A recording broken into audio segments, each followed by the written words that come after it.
Hey guys, I want to talk about the AI changes that I did in my MobiMore project.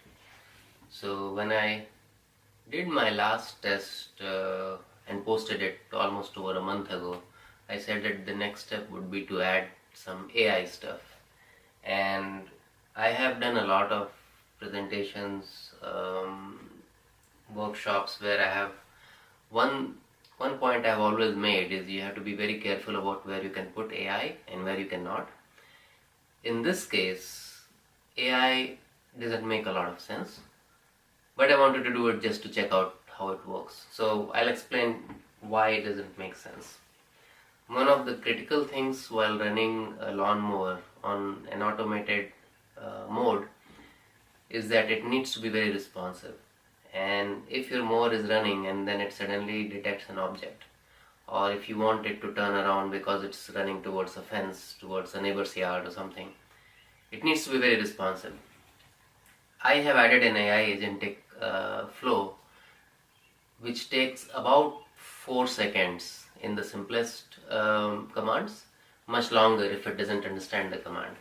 So it's not very useful because by the time the mower gets the command, it will probably crash into something or someone, and this is not really a good case for using AI. However, I will use it for object detection, planning beforehand. So what we can do is, instead of doing the real-time navigation, I could say that mow this yard in a pattern of zigzag pattern between this line and this line. It will understand the command, it will create the path, and then it can start executing it. So that latency, 4-second latency, is not an issue because it's creating everything beforehand and then it's doing it in a more deterministic pattern. But I will explain what I have done.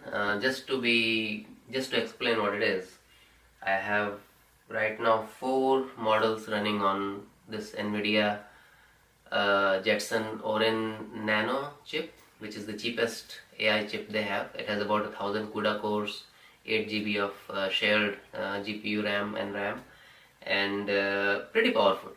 So I have a Piper model, I have Whisper for text to speech and speech to text. I have a YOLO model for object detection, and one of the things I'm doing is when I raise my hand and it detects that I'm raising my hand, it accepts a command. But as it mows the yard, it will also detect objects and patterns and things like that. And then I have a SLM. So it's not an LLM, it's not a large language model, it's a small language model, which means it can understand basic commands, but it cannot interpret long instructions.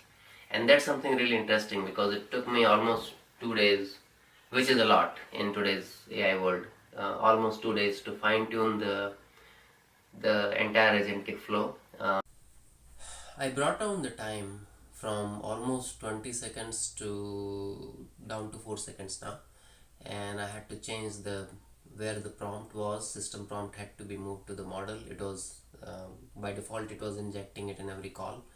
There was also a deterministic JSON format that it was injecting. So I had to do a lot of tuning here and there, but finally I was able to bring it down to 4 seconds. I don't think we can bring it down any further, it being a small language model. The other problem being, if you look at any chat, as soon as you enter your query, it starts writing it down and it's actually outputting tokens in real time. I cannot use that until that entire response is complete because I need the JSON. JSON has to be a complete object. So in my case, the SLM is actually outputting the entire JSON that my agent is using. And the way I have set it up is, on my UI, I can either prompt it to accept an audio command that gets converted to text. The text goes to the SLM. SLM creates a response, which then I feed through a deterministic pattern, an actual code which decides what to do, what are the safeguards, things like that. After that, it sends the commands to the motor and it also reads it back to the user, so you know exactly what was done. Yeah, So very exciting, but most likely I will limit the use of AI to a limited use in this. But it was really, really interesting. So I think I'm gonna do this on my chip. So I keep calling it chip, but it's really a microcomputer, or actually a full-fledged computer. It runs Ubuntu, stripped down Ubuntu version. So it's a edge computing device. So it doesn't have everything that you would expect in a real computer, but very impressive, especially because it can run inferences very well. I don't intend to do any benchmarks. There are a lot of benchmarking done on YouTube. You can check it out. My goal is to see how best I can make it useful on my lawnmower project. So let me show you how it works. Alright, as you can see, I have a small 7-inch HDMI screen that is running this, and like I said, this is a full-fledged Ubuntu instance. I need to turn this on.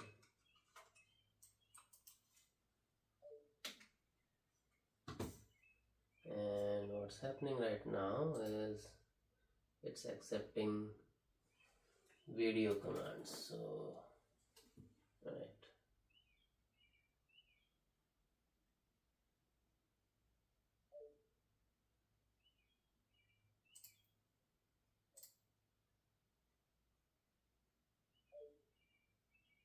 Dude.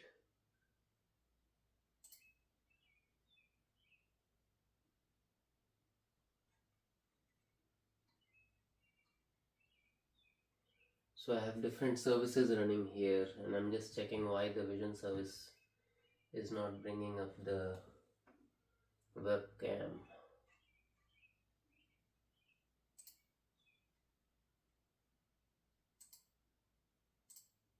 There you go.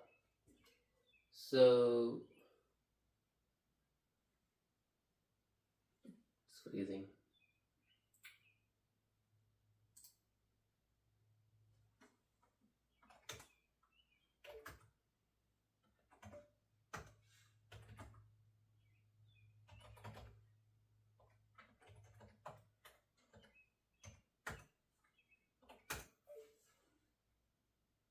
Okay.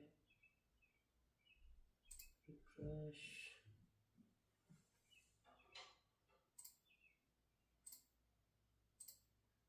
For some reason we are not. Okay, now it's working. Yeah.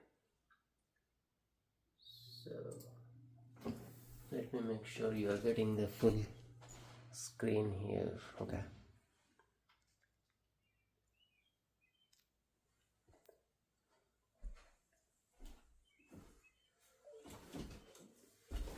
So it is set to a you can set a gesture mic, and what it does is when I raise my hand, it detects it um, as a way to accept audio commands. So let's do that. So when I do this, I'll need to increase the.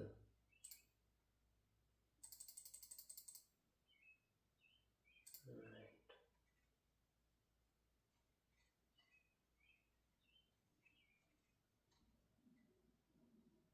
So when it detects this, you can see it's turn left, and when I bring it down, that's when it starts processing the command. Now the first time it's a cold boot, so it's going to take some time. The next one should be faster. Let's reduce it back to. Alright.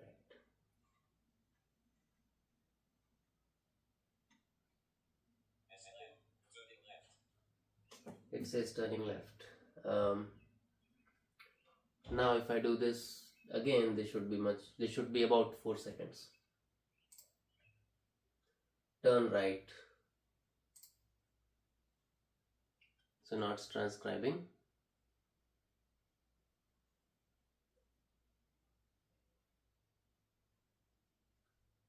So it did turn right, but the volume dropped for some reason. um, go forward,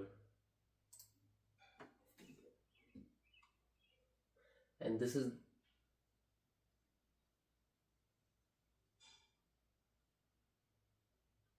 says moving forward, but it's not, for some reason it's not speaking up now. um, these are the motor controls. So you see 35% means both the handles are going forward. um,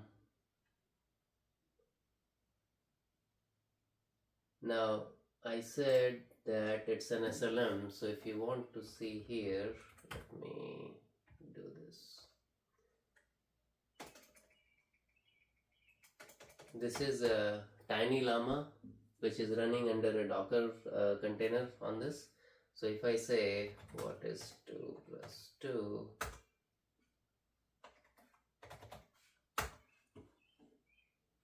the SLM runs and then it's gonna I said what is 2 plus 2 and it's saying 4 plus 6 equals 10.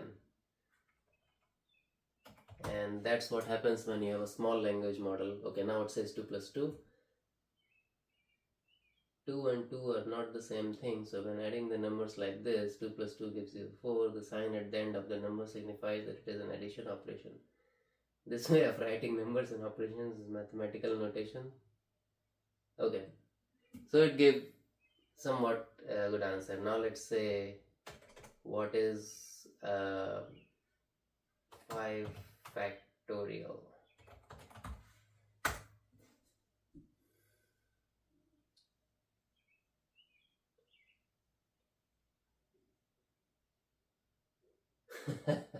So it started with a good answer. 1 times 2 times 3 times 4 times 5 is 120. But then it went on a tangent and started hallucinating. And that will always happen when you have a small language model which doesn't know what's going on. So it's just funny, but like I said, it's just as an SLM. It's an SLM for this limited purpose that I have. I will still need to fine tune it, but this was an interesting project, so just wanted to update that. Thank you.